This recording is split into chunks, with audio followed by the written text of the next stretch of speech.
Disney Channel.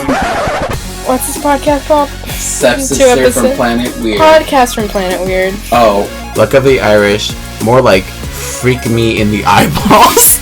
I love this movie. No!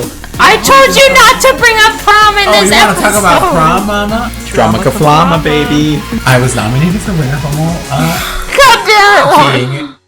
Hello, soccer fans. Welcome to episode 299 of Podcast from Planet Weird. Do you have your vuvuzelas ready? That was my best Vuvuzuela impression. Are you ready? We are talking about Air Bud World Pup today. We are completing the original Air Bud trilogy with Josh Fran as the lead character. Yeah? A little misleading title, don't you think? He went to the World Pup. Mm-hmm. He went to the World Pup. For the last 5 minutes of the movie. And there were pups. For our Patreon people who have the video version, you can see I've got Buddy and Josh in frame looking super cool. Him out. Josh? Yeah. Well, I didn't have the time. I literally just Googled this morning and said this will work. Here, I'll sit in front of him so it's me and Buddy instead of Josh. There we go. That's what I want. Well, and then on the side it'll just say Bud. It'll just say Bud Light, the gay beer. The gayest. The gay beer. We don't like gay people or trans people, so we're gonna steamroll all these Bud Light cans. Girly Pop, you bought the money. The company got the purse. They got their bag. So I don't know what you're protesting. I don't know what they're protesting. If anything, this just speaks to consumerism in America and how wasteful we are. Even Joe Rogan was like, who cares? When you agree with Joe Rogan, that's when the conservatives are losing too much. Yeah. When Joe Rogan says, actually, y'all are crazy, that's too much. Yeah. I think he was drinking one on the show and was like, Bud Light's just trying to get more people to drink their beer and saying gay people and trans people drink our beer. His stance was they're gonna make more money. Why do you care? It's good for Bud Light. I guess he's a little simp for Bud Light. I don't know. Joe Rogan said, I will support trans and gay people if it means capitalism wins in the end. Only if Bud Light makes money. Yeah. Of course. That's Anyways, well, we're gonna be short on time today, so we're not gonna catch up. Nothing really happened in our weeks anyway. Nothing nothing important, big. nothing fun, nothing eventful. Definitely not for me. But we can go ahead and jump into Air Bud World Pup. We're really not gonna talk about it. No, I mean, guys, Sarah got a new job. No, I never was mind. on my way to interview for a new job when I got in a car accident. And let me tell you, it was wild. Sarah spun out. Sarah hit one semi that hit 3 other cars. Sarah caused a 15-car pileup on the US 60 in Arizona. Looking up, it's true. I never drive on the 60. On the 202 in Arizona. I drove once on the 60 with you, and that's because we were in a hurry. And I hated every second of it. Wow. I don't like the 60. 202 rights. Are you sure after Even though the 202 is where my it's the devil to you now? Well, it was the 202 before the I-10. I don't know. I always think of the 202 of just the Mesa Tempe. I never. It's very small amount of the 202 that's actually in Phoenix. Listen, what I'll say as a person who drives on the highway every day of their life, because I work in an opposite city, sister cities.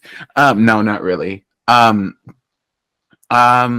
can tell you every spot where the highway gets absolutely. Oh my God! Shut up! I can tell you every spot where the highway gets absolutely exponentially dangerous. Yeah. I can tell you it's on the way to downtown. And it's on the way to downtown. And it's on the way back too. It's just the loop I-10 to the 10, the loop 60 to the 10, the 10 to the 10 again, where it just This is why the I-10 shooter did what they did. I'm just kidding. I-10 shooter rights. That was such a. Just can't believe that actually happened. That we had like a sniper on the freeway. I still think what? I think about it anytime I'm on the I-10. I think about it anytime I'm driving. The amount of times. Okay, the other day, I was not to side rail this entire podcast. We'll keep this brief. The other day I was driving on the 60 to my job in Phoenix.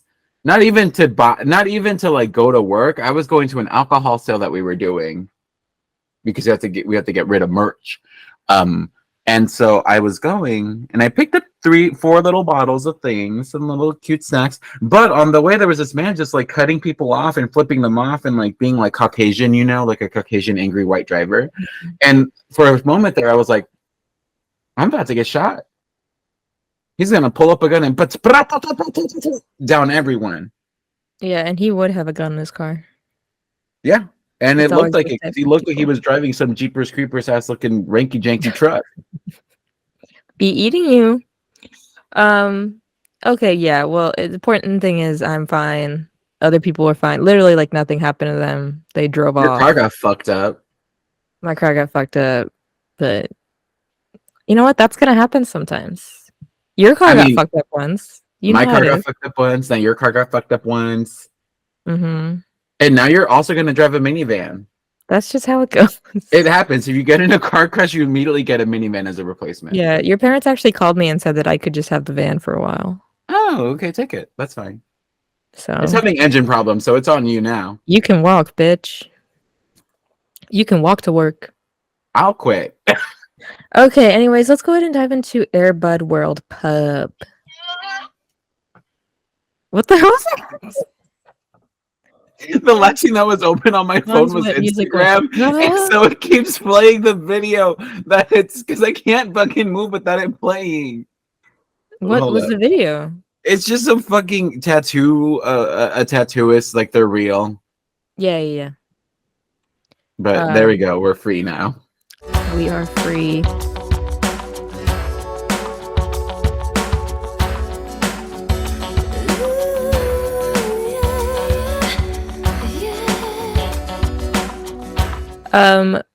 For the people at home listening that don't have the video version, Juan and I are wearing some soccer jerseys in honor of Airbud World Pub. So that's fun. I'm wearing the only one that I got that was from Skewel. From Skewel, that's right. And I'm wearing. I came in our Skewel. I'm wearing number 4, Becky Sauerbrunn. This is technically from the movie. No, she was in the movie. She's the current captain of the national team. It's actually a men's jersey. You can tell because there's no stars. Because men are not stars. And you're right. The U.S. men's team has not won any World Cups. So, and if this was an actual women's jersey, it would have, I believe, 17 stars. 3 at the time of when this jersey came out. 4 now, but so I bought losers. Yeah, I bought a men's jersey, and then I emailed my boy Cody at Yank Threads, who he has all the like name sets and numbers that go with the certain jerseys, and I said, Cody, put number 4, put Becky Sauerbrunn's name on the back, and he said, I got you. So, but he couldn't do the stars. No, I could probably makeshift some shitty ones. I'll just put stickers on every time I wear it. Star stickers. Oh, so what I'm hearing is I need to find women's soccer jerseys so I can wear them so I can rep winners, not some fugly losers like men. Yeah, they just came out with the new kits for the World Cup. So those another one. There's another one of those. World Cup is this summer, and that's why we're talking about World Pup this year. Didn't we just have a World Cup? No, that was in 2019. Didn't the FIFA World Cup literally just happen? That was the men's, bitch. Oh, they separate them? Sexist. Yes, this is the women's. Learn from this. Shit, I don't know. I'm sorry, is there a separate Olympics for women? No, Why but is there there's a a separate separate World Cup for Olympics. women? There's a separate Olympics for the paraplegics, I know that. which is kind of fucked. Like, why I can't it want to all watch just be that. one? Because I feel like everyone's tired of what, like, when the Olympics end, everyone's like, okay, we watched it, that's done. And then the paraplegic ones, the Paralympics start. And I feel like people are like, I'm not going to watch these now. I don't even watch the winter ones. I literally only watched the. I watched the figure skating and the speed skating. I watched my girlies do the soccer ones. Although I watched some gymnast ones last year. Suni Lee. I love gymnasm.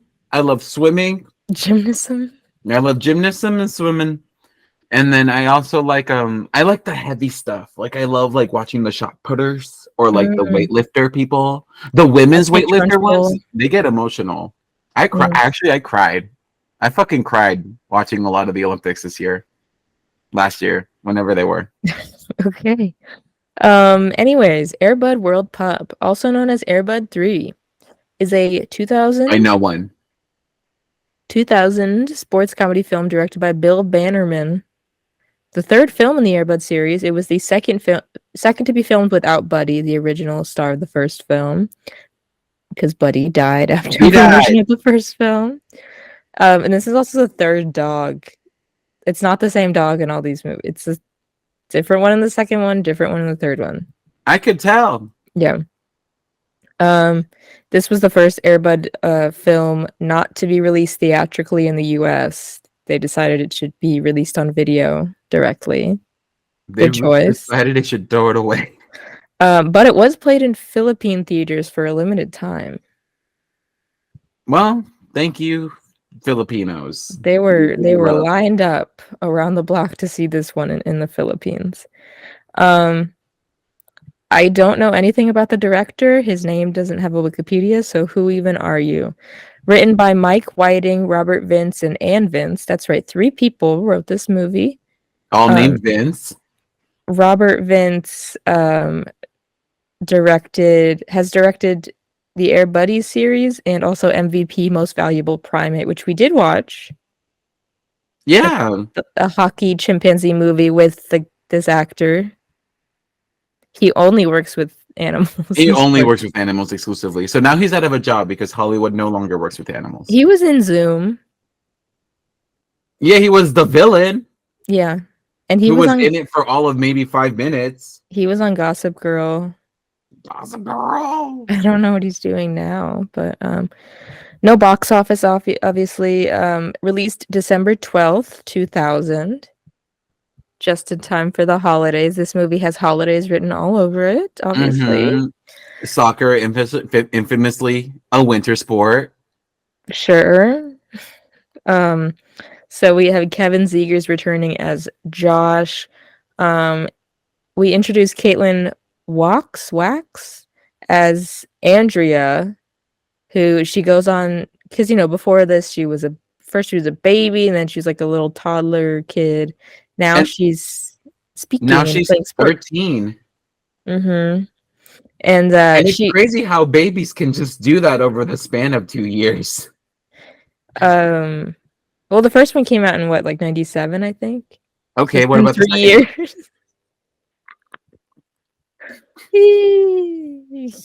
This baby fucking Benjamin Button full throttle. Yeah, that's like what do they call it?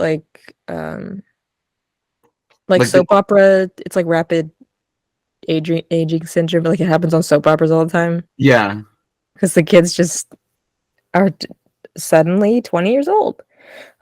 Season 1, they were barely born. Season 2, they're in college. We have a different actress playing the mom. And the dad. And the dad. And the coach. And the school. And the house. And the villains.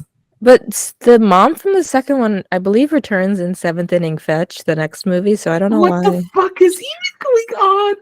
I don't know why she's not in this one. You know who also returns in 7th Inning Fetch is Tammy, the little Andrea's friend in this movie. Okay. When she popped up, did you not immediately recognize her? Hello, world. No. No, I saw her and I was like, We've seen a movie with her in it. Where the fuck is she from? She's one of the fucking friends in Life Size. That's like, I thought she got over her mom dying. But I looked it up and she also does like a lot of voice acting. And she was Cassie in Dragon Tales. And we wished on a dragon scale, and that's what started Dragon Tales. Yeah. Cassie. She's I love her. The pink one. And I she's love also been in bitch. She's also in some Barbie movies. Iconic. Bratz movies. Even more iconic. So but will she be in the Barbie movie? X-Men Evolution. She played Wolfsbane. I like Wolfsbane. Okay, work. Okay, girls, well, that was her. She got her bag. I like She's been in Gundam movies. Inuyasha. Gundams. Dracula. She's been in anime. Okay, this queen. She's the queen. She's queen. So interesting. Anyways, also we have the coach played by Miguel Sandoval, who was the principal and Gotta Kick It Up. Hot as fuck. Love him. We love that. We love to see him again. And then some cameos. We have Brianna Scurry, Brandy Chastain, who get a lot of talking time in this. They were on the women's national team for soccer. And then some other players at the end. We have that Jewish actor who always plays a Jewish person in movies. I don't know if he's Jewish. Who is that? The ref guy. Is he? I think he's the same ref in all of these movies, or at least one of them. I just recognize it as like he always plays a ref or like a rabbi. Like he's always like a ref or a rabbi or a ref rabbi. But I saw him and felt so much comfort. I was like, oh my God, he's back. And the skinny one, the skinny ref, them as a duo, I think they've been in one or two of the other ones. And I was like, oh my God, icons. Make a spinoff about them, not the puppies. Listen, an iconic duo will always be one skinny person and one fat person. They really are the Parvati and Pesto, whatever they're called in Pirates of the Caribbean of this film. I mean, literally fat, skinny. Fat, skinny duo. Bulk and Skull. Jay Brazow. He was also in Watchmen and Horns. He's the big ref. Love him. We love him. What an absolute fucking legend that man is. Still doing stuff. Anyways, according to Wikipedia, it also says that Alexander Ludwig, whatever, has a cameo in this movie. He would have been a child. I can't find any photos. Work. But at some point he may or may not be in here. And I'll choose to believe it. Yeah, the movie was filmed in Vancouver. Takes place in Fernfield, which we have no idea. What's probably near Seattle is what we discussed. Listen, this neighborhood, different. No longer by the beach. And also, it's very safe. Kids can just run around rampant. What kind of highly affluent Caucasian neighborhood is this? They must not have any brown fucking people nearby because these white parents would be like, "Hey, sweetie, you can't go outside. It's 8 p.m. The sun is down." Everyone knows Buddy. They're like, "Oh, hey, Buddy." Does everyone know Buddy? Because for some reason, this town seems fucking clueless every time he shows up to play a sport. Well, when he's running around, everyone says hi to him. But yeah, the coach was like, "Who the fuck is that dog?" The other coach. What that is. Anywho, what's your history with this film? I have never seen it in my whole entire life until this morning. Mm-hmm. Until actually literally an hour ago. So what's interesting is the first one is like fully a Disney movie, like Walt Disney Pictures distributed it. But then the second one, the poster did not say Disney on it, which is maybe why it's like, okay, I get why that one's not on Disney Plus, but this one did go back to Disney, but yet it's still not on Disney Plus. but it's still not on Disney Plus. So what the hell is up? We had to rent this. We had to pay $4 to rent this movie. What? Ridiculous. Here, I'm gonna Venmo you back $2 right now. Thank you. This movie, I've said before, I grew up watching all of the original Air Buds here, from the first one all the way to Spike's back.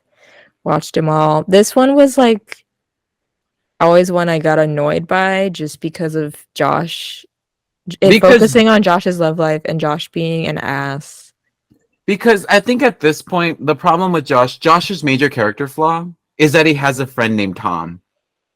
And I did not remember him being in this movie. I thought we were done with Tom. And I was so shocked when he showed up again. Tom is the dark horseman of the movies. He just shows up to cause chaos. Let's go ahead and start out with, we talked about the town of Fernfield. We don't know where it is. It just says like a friendly town or whatever on the sign. I rewound it because I was like, oh, maybe it says it's in like Washington or what state. No, didn't. Washington. Didn't say. Well, I'm assuming they're still in the same fucking Seattle. We're in a fictional town though. But I think it's supposed to be, because in the second movie they say Seattle. Hello, Seattle. I don't know. Yes. Wait, did they just make up this town for this one? No, it can't be, because they literally live in the same fugly house that keeps changing. They still have, every fucking team has been the Timberwolves, because this elementary school, junior high school combo is still the same school. Yeah. The plot of the first one, it says that they relocate to Fernfield, Washington. So cool. I forgot that Seattle is in a state. Got it. Oh, it's been there. Anyways, so we see a dark golden retriever. Different. She's dark. She's a little more brownish, golden. I said this is a mutt, not purebred. Well, I was about to say, and Buddy is supposed to be a mutt too. Marty. He looks more like a mutt in the original. He's purebred. But as they've gone on, he just looks like a purebred now. Yeah. He looks like my dog. So like. And you spent a pretty penny on your dog. Not me. To put a bounty on Sarah's dog's head. No one tried to steal him. Not me. I'm very adopt, don't shop. I was famously mad at my dad for going to a breeder, and I'll still hold it over his head. Years down the line, I'll say, "Remember when you sell back your dog?" No, it's not Marty's fault, but like he didn't want to be born. He didn't ask to be born. No, and none of us did. It's just not good to be supporting breeders. Good to our other dogs. I mean, stray people, breeders. Our other dogs that we've had previously were all found. Yeah, like we had adopted them from like other families or stuff like that. So. Okay. What about your dogs? Where'd you get little Mickey Mouse? Street rats. Yeah. Like actually, like legitimately, yes. I believe it. I've seen Michael Mouse or whatever his name. Mickey. Leave Mickle alone. Leave Mickle of Ultra alone. He's the dog that peed on our first episode back. I'll take a photo of him. You can put it on the podcast. Yeah. You can edit in Juan's room on the podcast. I'll take pictures of all his pee puddles. He's very old. Yeah. He's my old crusty white dog. Mm-hmm. I'm Mr. Muffins and I'm an abomination of nature. My great grandparents were wolves. My name is. I just watched the clip of him going, "Hello, my name is Klondike." My name is Klondike. Like the funeral. Anyways, we see this other golden retriever going through town, you know. We're like, okay, that's not Buddy. That better not be Buddy, because then they've really miscasted. All of a sudden, this dog is skinnier, brown, legend, darker, has no testicles. Actually, vagine. If Buddy is supposed to be not spayed, neutered, I can never remember which is which. How come spayed is girls, neutered is boys? We don't see any testicles. Listen, I have yet to see a dog dong. They never. They chopped that off too. They never made it a point to close up on his testicles to show that he is available to breed. They said he got. I'm not going to go anywhere near where I was going to say. Actually, retracted. Okay, cool. So we have this wedding going on with Mom and Dr. Patrick, and all of a sudden it's a new actor, and we're like, "Who the fuck is that?" They said when the priest went, these two people are now married. I said these two people because they were standing. Well, I was like, no one knows who the fuck these people are. Who are they? These two people, like they didn't put in the names because they don't have any because they're not real. Yeah.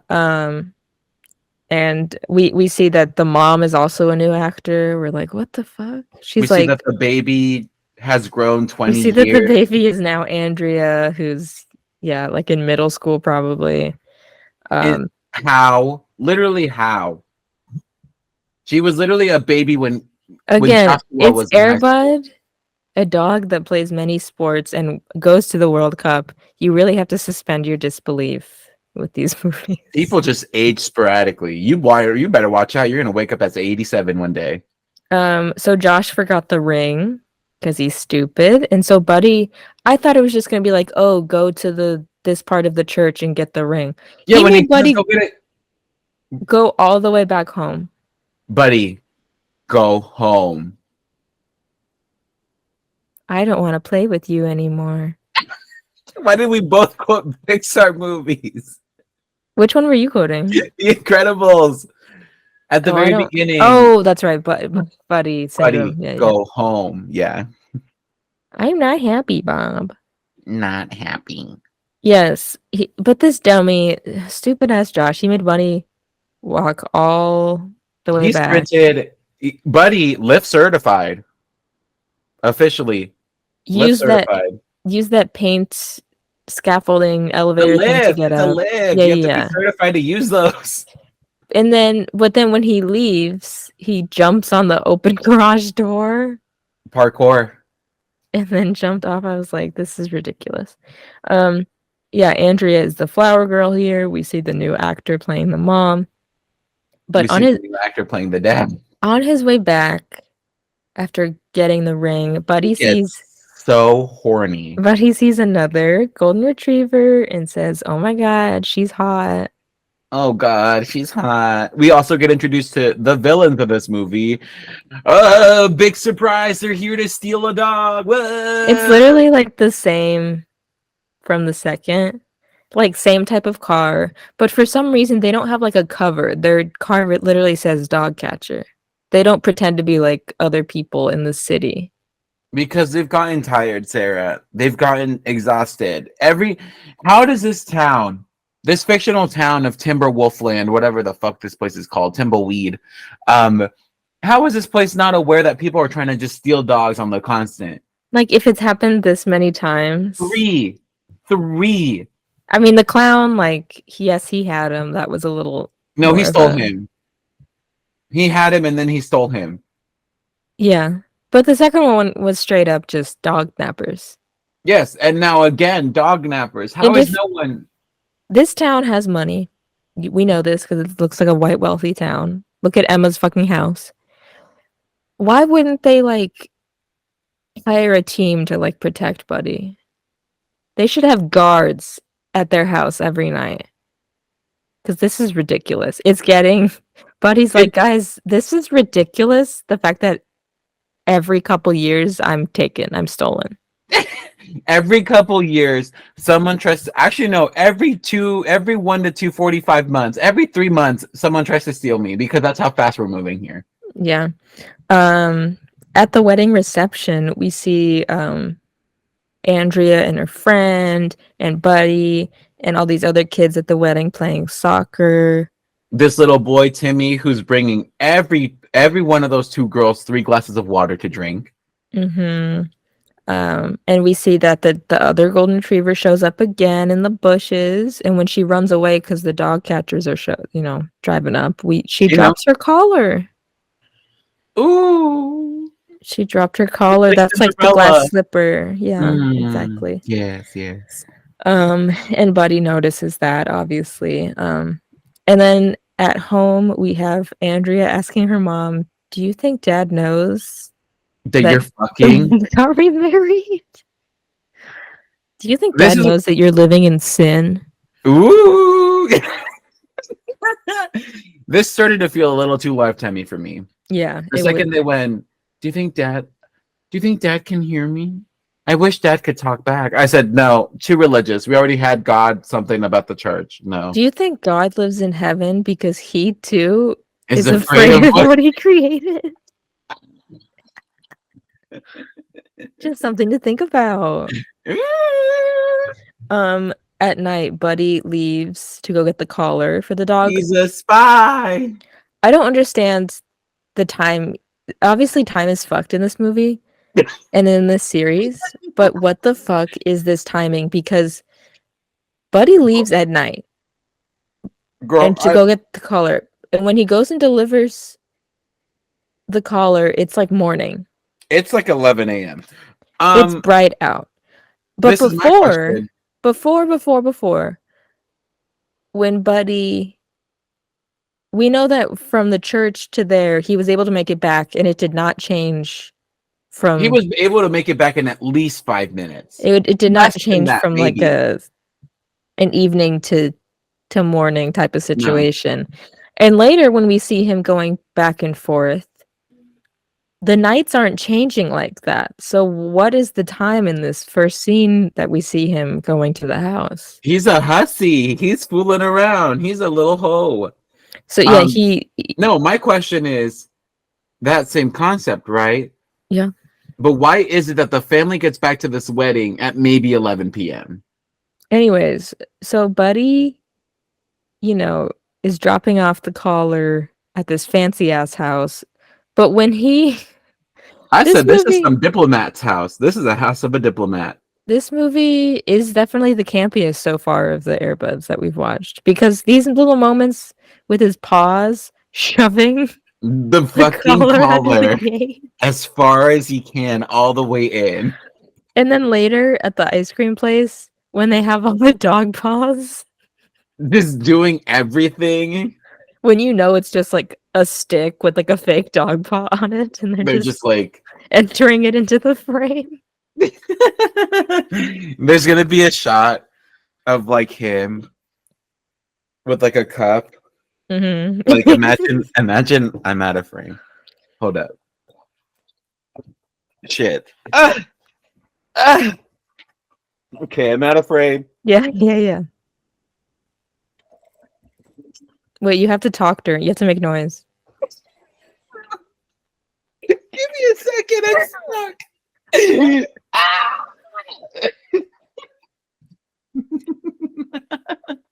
What did you say? Oh, you couldn't hear me. I said you had to talk because otherwise the camera will stay on me.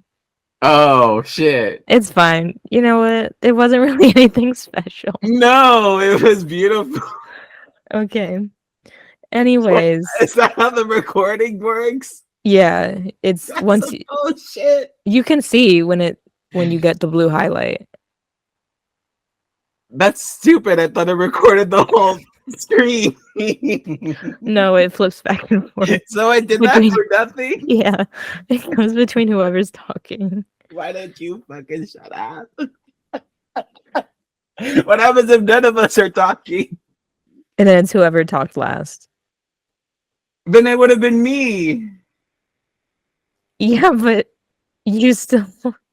Okay, whatever. Let's keep going. If that didn't get captured, I'm gonna be mad. So we have our villains, Webster and Sherbert. What was his name? Sherman? Something. Snurbert?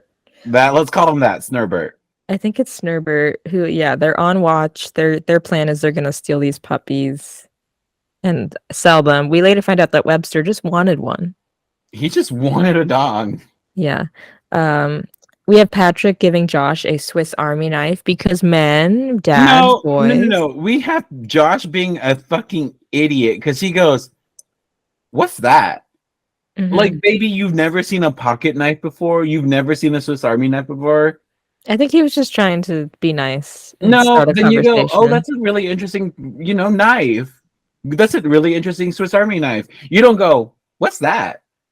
The only times anyone ever goes, what's that, is if they want something, if they want what you have, or if they're genuinely like, that's suspicious. What the fuck is that?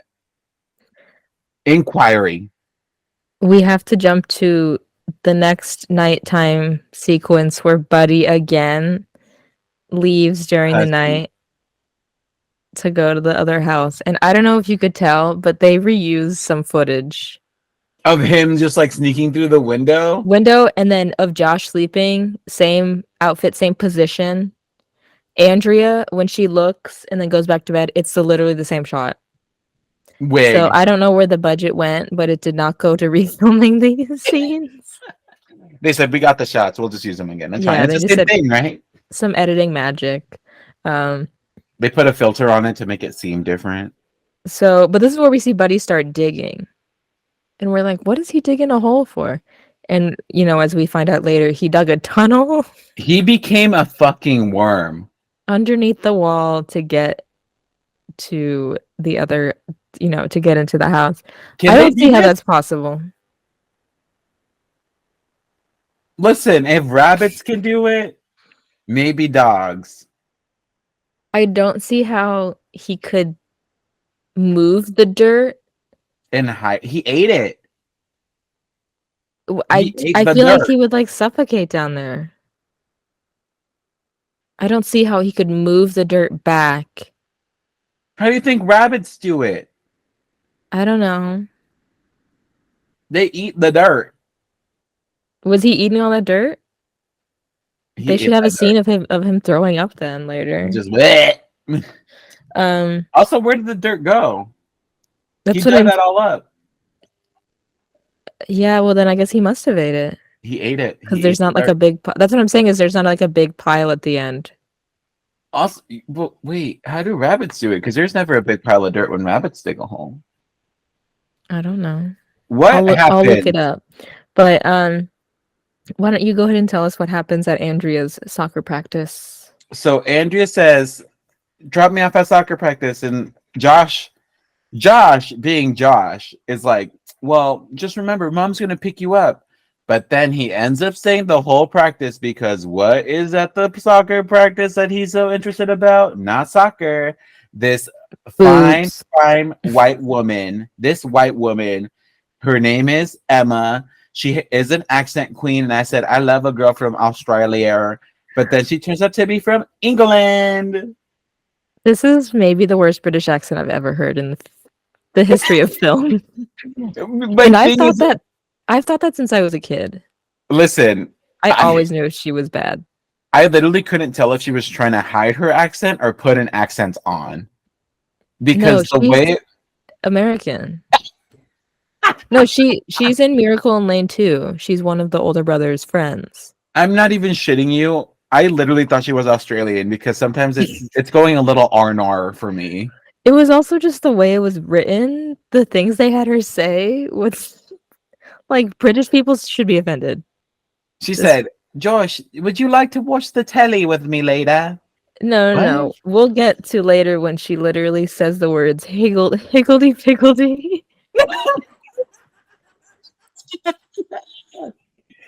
Perfect. Okay, by the way, rabbits dig by loosening the earth with their forepaws, pushing it underneath and behind themselves, and then turning around and pushing it away in front of them.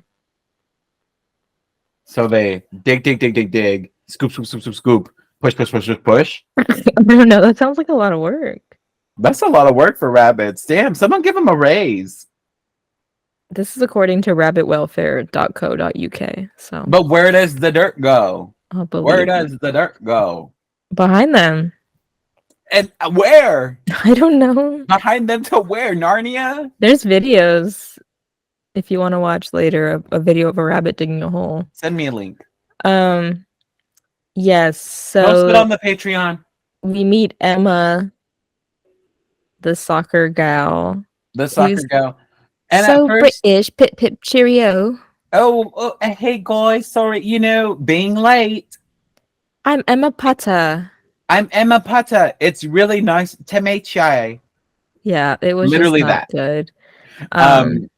I don't understand if Josh was supposed to go to the library right after No, dropping her Josh was off. supposed to go to the library right the fuck now, but he ends up staying through this maybe hour and a half practice. But why was Buddy with him? Was he gonna take Buddy to the library?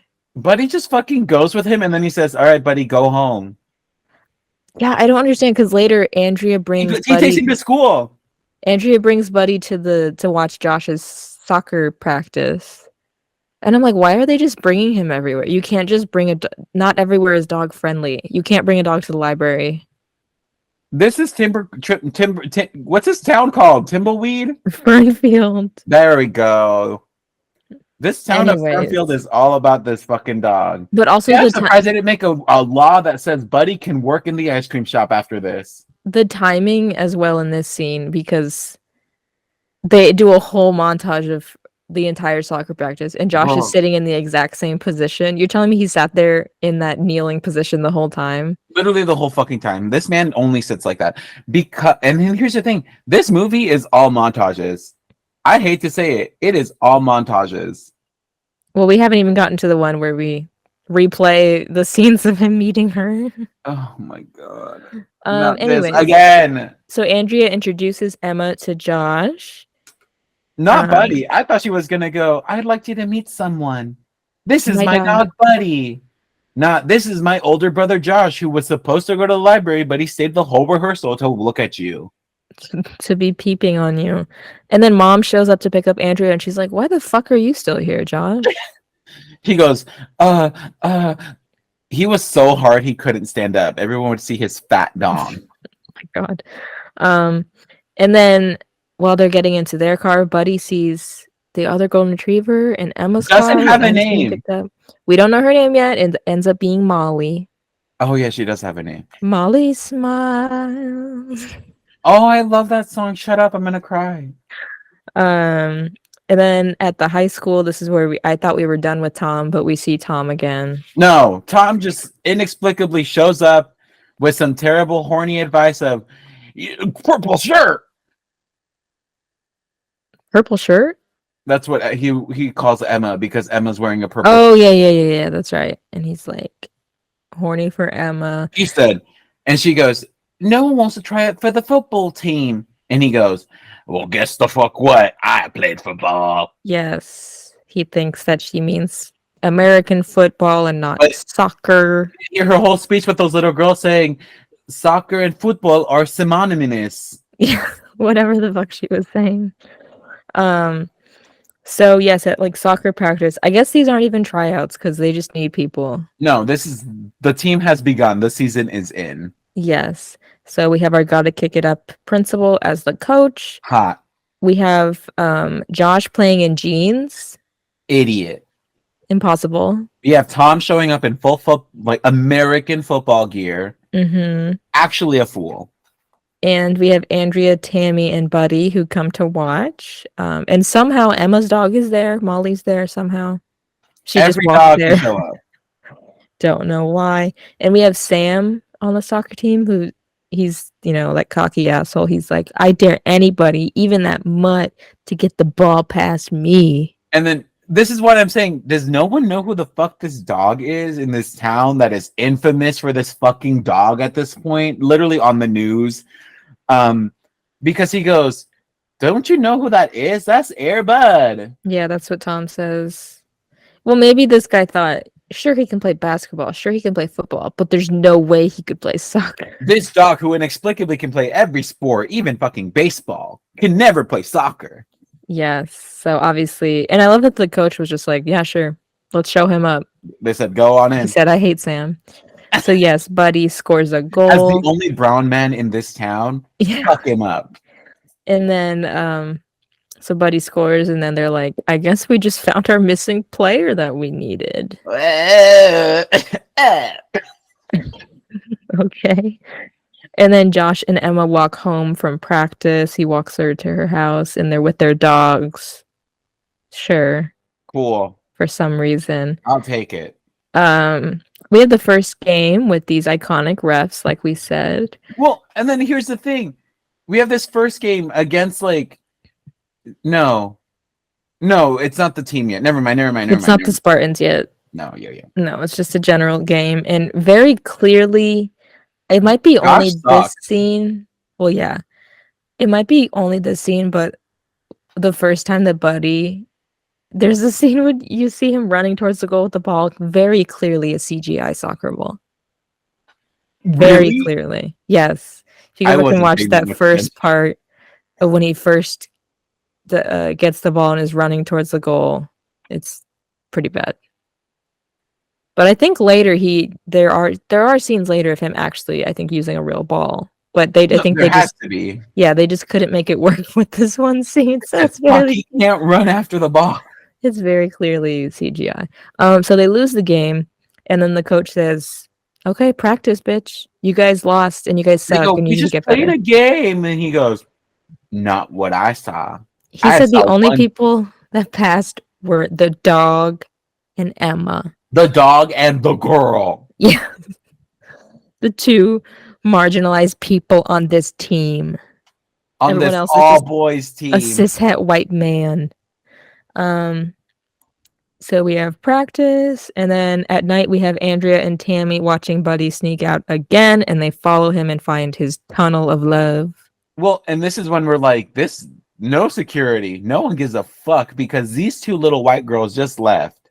Mm-hmm. This town, you can just walk around at night. You can just walk around at night.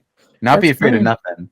And so they realize that it's Emma's house when they see the team showing up, because Emma had invited Josh and some other people to a soccer party. Even the coach is there. Everyone's at this place. The whole high school is here. Yeah. Which also, okay, not to lie. Oh, ew. Yeah, go ahead. Me, ew, you coughed. I would kill to be like at a 90s, like 2000s-esque like party. The bubbles. The bubble machine, the house being fully lit. It was so 2000s. The bubbles so gorgeous. Yeah. The simple outfits of just like a t-shirt and jeans, and like everyone has like hair clips in. Yeah. Josh and Tom show up. Tom is in a kilt and like a Royal Guard headwear because he said, "This is British. Emma will love it."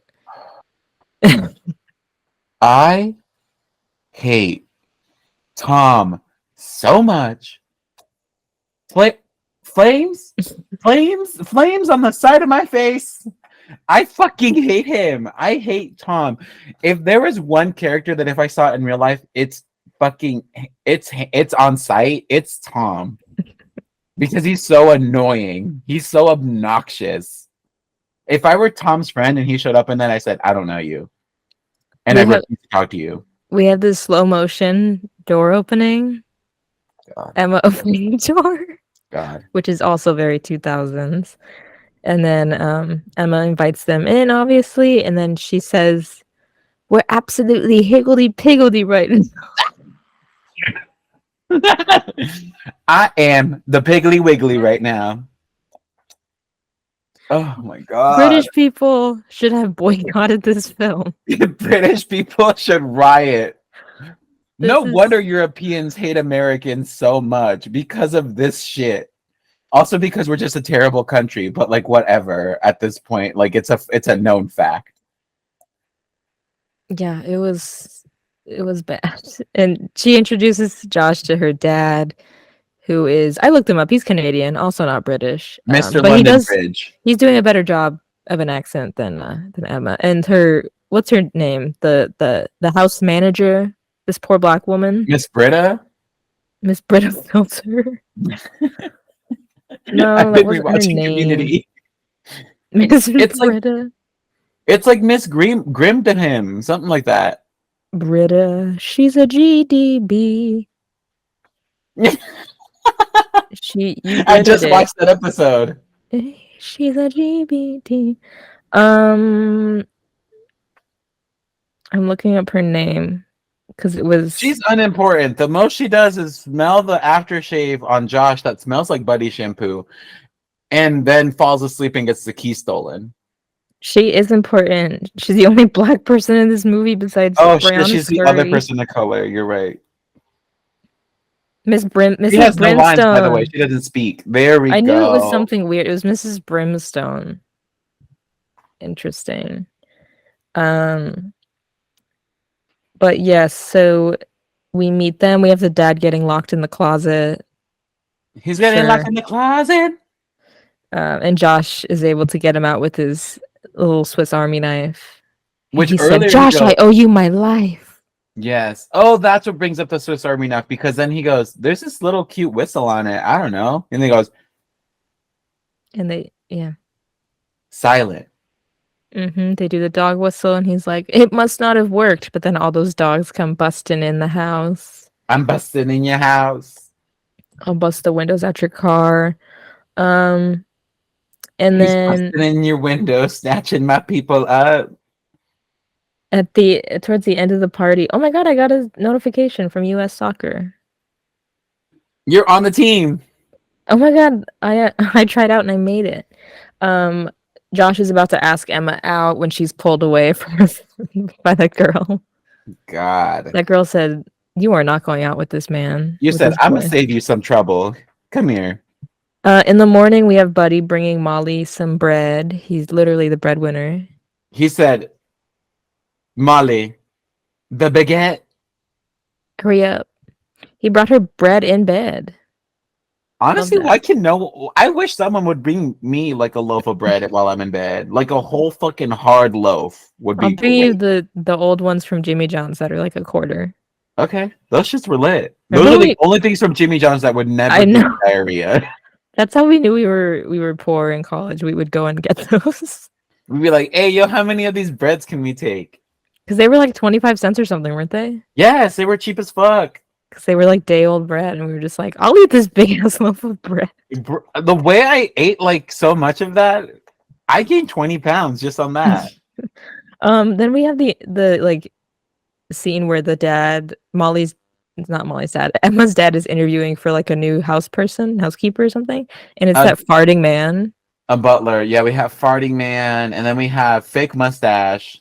Yes, Webster, the dog catcher, disguises himself and gets hired.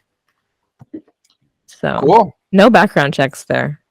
Fuck it. This British man was too trusting. He said, I like your mustache.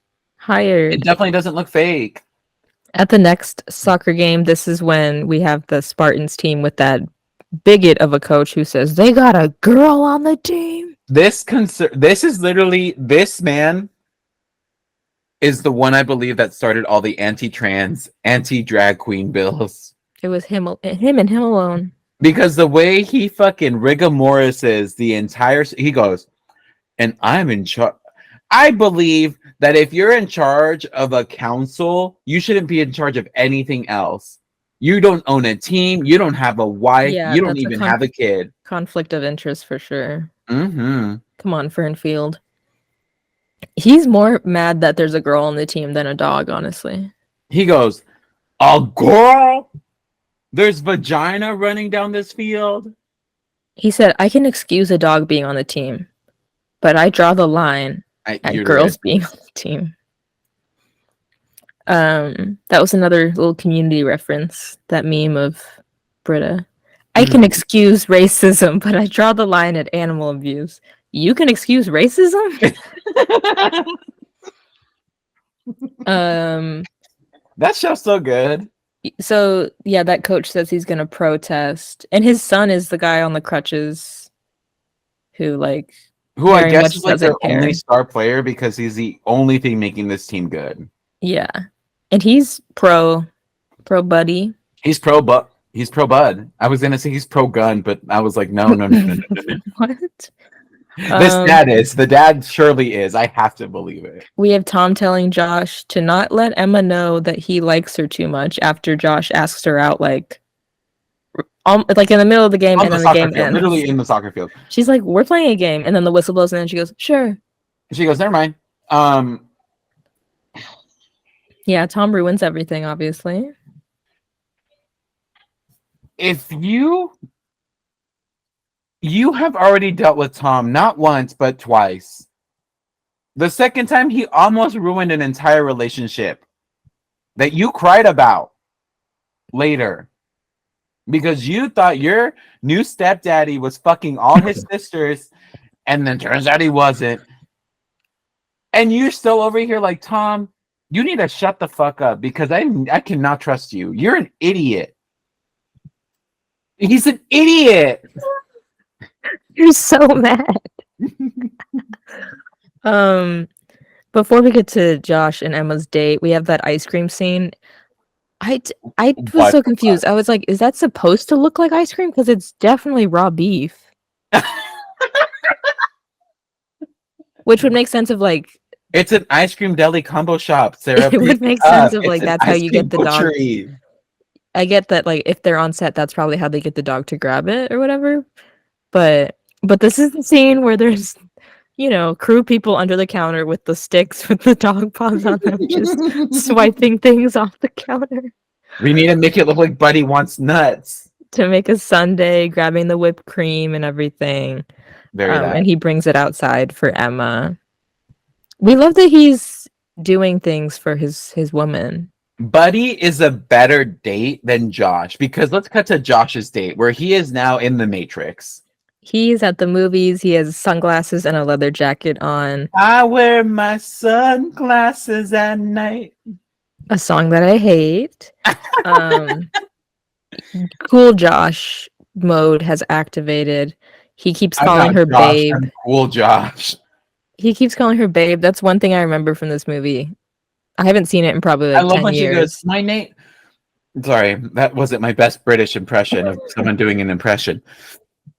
My name is not Babe. It's... What's her name? Emma. Again, is it Australian or is it English? I don't know. Yes, she says, you're being a twit. After he's being just, stupid all night.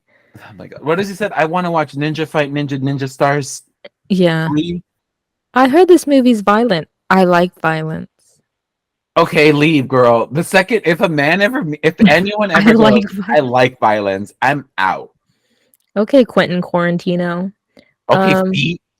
At school, Josh sees Emma, and this is where we have that montage of what we've already seen in the film of when they first met. Oh my god, it hasn't even been that long. This movie's like an hour. And then at the next soccer game, this is where the conference says, the guy that coach says, the conference has decided to disqualify the team. No, he goes, I have to, the conference. And I literally, okay, can I tell you verbatim everything that I wrote down right now? Where is it? I said, oh god, this fucking white man of course pulled strings because he was losing, and his fragile ego made him use his white power to adjust the rules in his favor, because as a white man in a political spectrum, he deserves whatever he wants, but fuck it if someone else... It's a fucking dog. You could kick the dog. You can literally kick the fucking dog mid-game and it couldn't play anymore. I love what the coach does, though. He just says, Emma, go kick the ball in that goal. And then he goes, that's one. And then he leaves. Wig. I don't know what that did for anyone, but okay. I know. Yeah, it's not obviously not going to count or anything, but it was cool in the moment. He said, yeah, I got it. And then on a different day, because we kind of just like fade out and then fade into this new scene where Buddy is running across town to get the family. Because Andrea says, I know what's happening. She says, they're coming. Thundercats are go. It's time. It's time. So they all go over to Emma's house. And Is her nipples real brown? Because we're just quoting Juno here. Yeah, Patrick can help Molly deliver the puppies. Sorry. And then I killed myself. Molly and Buddy have 6 puppies. I didn't remember there being 6. I thought there was going to be like 3. No, this is all the buddies being born. All buddies want to be born. We should watch Juno soon. Let's watch it with Frankie again. Yes, please. Yeah, so 6 puppies, little poopies. And then they immediately go and see all of them. These dogs are going to get parvo. The way these puppies are out in a field, in a soccer game, I don't think they can even get their vaccine. Well, we kind of flashed to when Yeah, when they're a little older and they're playing. Let's No, assume the best that Patrick made sure that they all got their shots and everything. I would love to assume, but the way this movie's going, this is the next day. Although they never got them spayed and neutered. They were not doing what Bob Barker said to control the pet population. No, because who would, Sarah? There's dogs in cages at that pound that people could adopt, but oh, we got all these new fucking puppies. And they're golden retrievers. We have Josh talking to Emma about he was like, me and Buddy should quit the team. I don't know why Buddy would have to quit. Just you. No, I get it, Buddy. Wait, Buddy, because of the confidence thing. He specifically, and again, there have never been rules in this fucking town. In this league, there have never been rules in any sports league that said a dog cannot play a sport, because apparently he can go fucking play in the NBA and the women's soccer national team. But fuck this small town, because it finally decided to implement a rule that says the dog cannot play. That guy had finally had enough.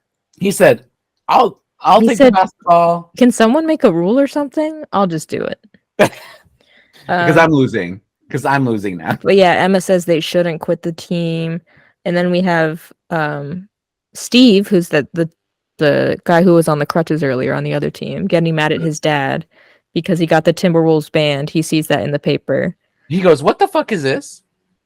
And he says, I love Buddy. Why would you do this? He said, Airbud is a national fucking treasure, you piece of shit. Yes, so the coach calls off the ban. And so now Buddy can play again. And the team this is why I keep saying white people need to confront other white people, because that's the only way they fucking get it across their thick white skulls, their thin little fragile skulls, your little white skulls. We have a montage of the Timberwolves winning games. We have the family raising the puppies. Josh and Emma are like going on dates. This is like our fifth montage this movie. Yes. Then we have the scene where the dog catchers take the puppies. The poopies are being stolen. They're being abducted, and Buddy somehow senses it. They say dogs can like sense things. He's an X-Men. I mean, one time Marty was like barking for seemingly we thought no reason, and then 5 minutes later the fire department came because there was a fire next to our house. And we said, "Oh, were you trying to tell us that?" He sensed danger. I said, I don't know why you're barking. How would I know? This is why dogs should be able to talk.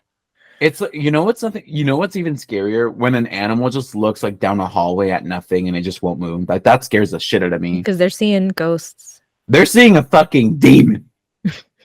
But yes, so then Emma, Josh, and Andrea follow Buddy as they're running across town. Probably could have driven and saved time. Could have. Why do these children never get an adult? Why do these fucking kids never get an adult for anything? I don't know. I just don't know. Yeah, and Andrea calls Tammy for help. And not the parents. Tammy. I'm gonna get my friend with our walkie-talkies. Yeah, and then poor Molly, she's so sad, and Buddy's sad. It's very sad. It's very sad, but don't worry, guys. It's gonna get a happy ending very soon. Because us children are gonna confront these two grown men. Mm-hmm. So they go to the pound and they see that flyer of the dog catcher, and the guy who works there is like, "Oh yeah, he used to work here." Well, we fired his ass. We fired him, and he lives somewhere on the wrong side of the tracks or something. That's all he says, and somehow they find the exact warehouse where he is. Because the only other thing on the side of the tracks is a warehouse, Sarah. I guess that's where all the bums live, in the warehouse. That's where all these animals, all these dogs are that they took. Mm. So, but it's also the championship day. Oh, who could have thought that the thievery would happen on the championship game? Oh no! I feel like they shot this championship scene where they shot the "She's the Man" soccer games. It's the same one. It's the same one, and I think they both filmed in Vancouver. It's the same shot. Yeah, it would make sense. And we have that Brianna Scurry cameo. They really just made her stand up in a wave and then sit back down. She did not deserve this. Did not deserve this. There's actually a documentary about her on Paramount Plus that I need to watch, but she was a big deal. Like if it weren't for her, obviously like Brandi Chastain helped do the PK in the 91 World Cup, but like if she as the goalie hadn't stopped the goals, we wouldn't have won. Come on. I mean, who's the most important player on any team? The goalie. On the baseball team, it's the goalie. On the basketball team, it's the goalie. It's Miss Bagoli. Anyways, so the kids sneak into this warehouse with Buddy and Molly as well. Emma uses the dog whistle to call all these dogs there to help. 101 Dalmatian style. Yes. So they chase our villains. That little dog makes the ladder fall over. Cool. Somehow just touches their pot of the ladder and it falls down. He's so strong. Snurbert was gonna sell the puppies. Webster just wanted a puppy. And after they find the puppies, they somehow decide, okay, let's give him one. They said Webster literally helped steal these dogs, but honestly, fuck it. He's kind of nice. Why would they do that? Like, I just want He literally go to the pound and get house. one, bitch. Like, I think they should not have given him one. That was stupid. No, that was weird. It's getting weird, guys. But Emma's like, Josh, the game. Josh, the game. The game. So then Webster's like, oh, I'll drive you. So but they leave this other guy there. They're like, what's gonna happen left. to him? They're like, nothing's gonna happen to him. Because I guess it's supposed to be that all the dogs are there and they're not gonna let him move. We get these dogs home. They don't need to be your like watch patrol. They're your Paw Patrol. Your Paw Patrol, like go call the cops. Like what are you even doing? Fuck those Paw Patrol bitches. Fuck them dogs. Fuck the Paw Patrol cop dog. But anyways, so they go to the game. Buddy makes the game-winning shot, and then the other coach and Steve, the Spartans, they congratulate them. What's up? That's good. They go, that's a hell of a dog. And then Brianna Scurry goes, hey, he was really good. You guys should come play with us sometime, or something like that. Cut to 4 months later. 4 months later, it's the U.S. versus Norway. And they're like, we're back at another World Cup game. The finale. I don't think there's no way it could be actual Norway players. They just got random ass extras or whatever to be. They got the pastiest white girls that you could find and said they're Norwegian. Yeah, but we have some players here. So Brianna Scurry does her saving during the PKs. I don't know how likely it would be that another World Cup would end in PK shootout like that, but sure. I think it was just referential. Is this a white hair? Yeah, it's supposed to be just like what happened. It's supposed to be exactly what happened in the 99 World Cup. Is this a white hair? I think they even showed the aerial shot of like the Rose Bowl, which is where the 99 World Cup was. It's like Sarah, a silver. I have those too. Is this a white hair? Yeah, I have those too. Why is it so long? Because you just never notice it because it's in the back. Because that's how long your hair is. Anyways, Brandi Chastain makes her PK goal. Brianna Scurry saves the second one, but gets injured. So we're like, who's gonna? Why'd your camera stop? Because it ran out of battery. Well, why did it happen during you freaking out about your hair? So you could live in the moment. Okay. Anyways, so Brianna Scurry gets injured, and so they're like, who's gonna take over? And it's Buddy. Also one of the another U.S. player, Tisha Venturini. I had never heard of her. Also does a PK, so it's all down on Buddy, and he replaces her as the goalie, and he blocks the shot, wins the game for them. Could you believe it?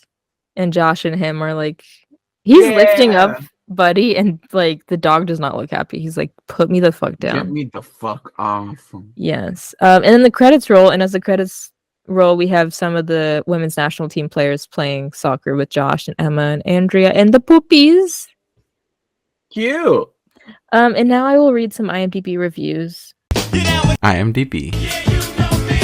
IMDb. IMDb. IMDb. This first one I hate boobies.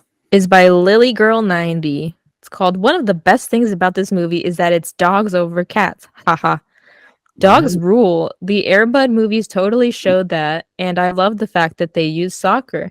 I would have liked to see Mia Hamm, but the other superstars are great too. Okay, same. A few of the actors are cheesy, but the animal training is great. But let's just hope that next time they include a yellow lab. Haha, lol. Also, Tammy, the sister's friend, is a dork, and they should have used someone else. Josh is kind of cute, lol, but he keeps acting stranger and stranger. It's like he's outgrown them. This is one of the best Air Bud movies, but it has a few flaws. However, I recommend it. LOL. LOL, haha. And then this other one is by Michael367. 7 out of 10 stars. It's called Not As Good as the First Air Bud. This movie is good, but disappointingly is nowhere near as good as the first Air Bud. The storyline is predictable and cheesy, and you don't even see much of Josh Fram's legs. The hot teenage Kevin Zegers is the best thing in this movie.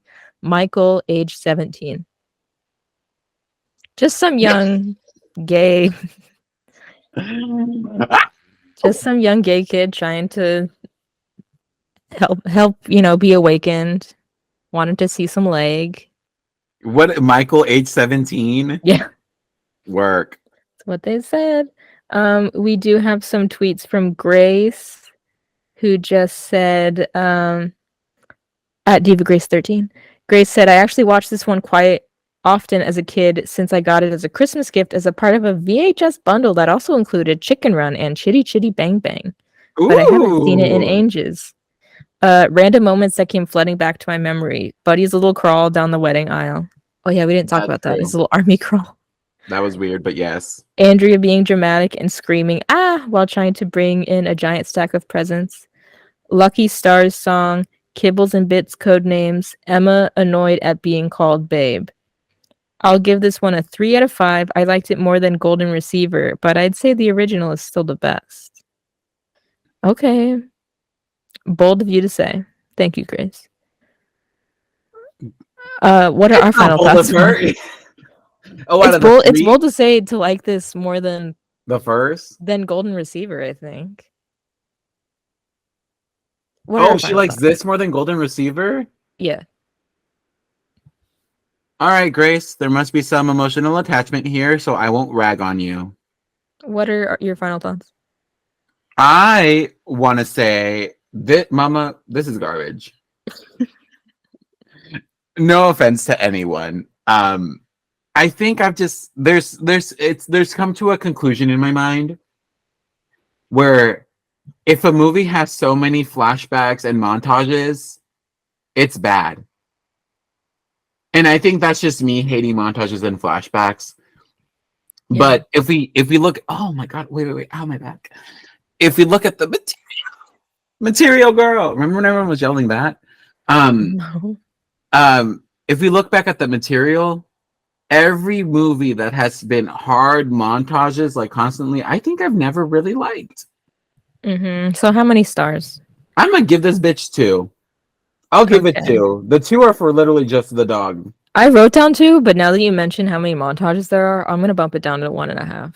Hell yeah, there we go. Because I think you're right. There's not a lot of there's nothing. It's all just slow-mo montages of people being like, wow. And it's, pretty much the same plot, but instead of trying to steal Buddy, they're trying to steal the puppies. I'm gonna say the 1.5 stars are for the principal from Gotta Kick It Up. Yeah, he gets 1. You're right. And also for the women's national team who had to come down and do this movie. I'll give them a full star. There we go. So there we go. And now I won't make you watch any more Air Bud movies. This was the last one. Unless you want? No. Okay. Let's give a shout out to the one, the only.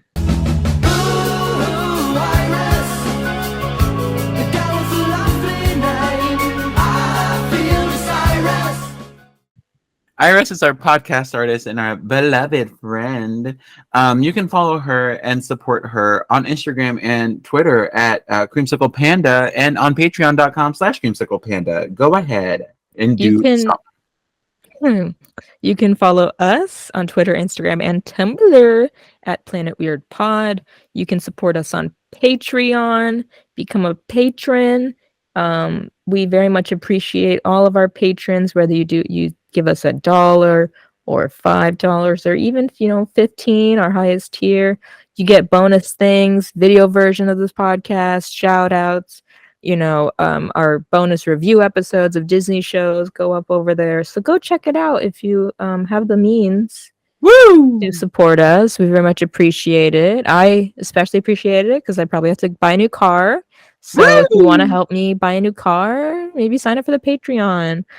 Thank you to our $5 and up patrons. That's Grace Worspan, Shelby Deacon, Emily Palmer, Jared Van Leeuwen, Enrique Buenrostro, Jose Contreras Jr., Lindsay Britt, Natalie Hernandez, Ayisa Yusuf, Fiona Hart, Kelly, and Ivy. Golazo, aso. I was going to say we should use goal. That would make sense. Well, I don't know if he did it for like Kicking and Screaming or like another one of those soccer movies. I don't know either, but it's fine. But I did the Mexican one. Yeah, that's good. The one where it's long. Differentiate. It's good. Rate and review the podcast wherever you're listening. That also helps us out. We appreciate that. Link in the description for merch. I just sold a shit ton of shrimpy pins. I think I have like 5 left of the A grade. Woo! The pristine shrimpy pins. So if you want to grab one while you still can. Podcast from planetweird.com/merch. And we also have our TeePublic store. Go look at stuff over there. Next month over on Patreon, we're doing the Proud Family. We're doing 2 episodes of the Proud Family. So that's good over there. Mm-hmm. And then for the main podcast feed, we will be our month. We've been doing these themes every month, and for May it will be no different. It will be Mona May. And you're probably thinking, what the hell is that? Who the fuck is that? Who this? So Mona May, if you don't know, is an iconic costume designer for films such as Clueless, Romeo and Michelle, Never Been Kissed, The Wedding Singer, the Xenon movies. Incredible, iconic. So we're going to cover 2 90s classics that she made the costumes for, and they're iconic costumes. So we'll be covering Clueless and Romeo and Michelle's high school reunion. And I know Juan has never seen Clueless before, so tune into that episode.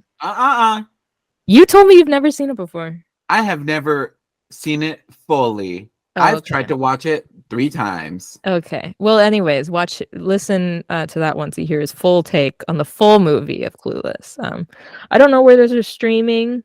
If I know I it has Paul Rudd and he's hot. I'll tweet. I'll tweet where they're streaming. But if you want to send your thoughts, go ahead and do that. Tweet us or email us, whatever. Podcast from planetweird@gmail.com. And yeah, thank you for hanging out.